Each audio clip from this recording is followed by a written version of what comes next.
এটা আরেকটা আছে ঠাকুরমশাই, এই যে তলারটা কতগুলো রেখে দিন।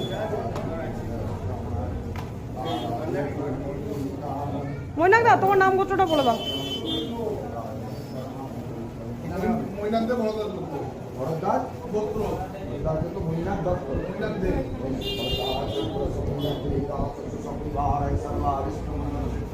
জয় মা, কৃপা করো মা।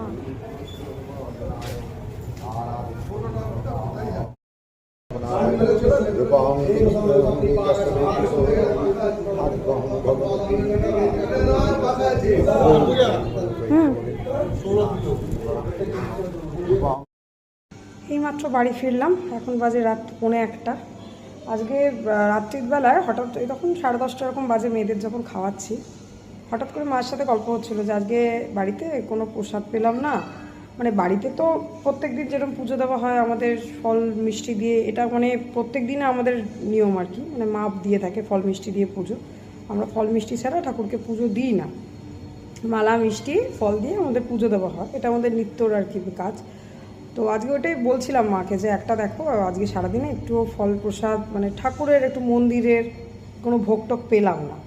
তো রাত্রেবেলায় কিছুক্ষণ আগেই আপনাদের জন্য বললাম, আমি তো বেরিয়েছিলাম পুজো দিতে।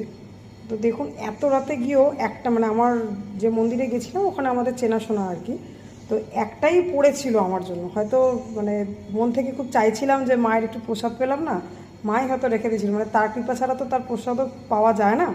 এ দেখুন এইটুকু পেয়েছি, এটাই অনেক আমাদের কাছে। তো চলুন প্রসাদটা সেবা নিয়ে নিই। সবাই ভালো থাকবেন, সুস্থ থাকবেন।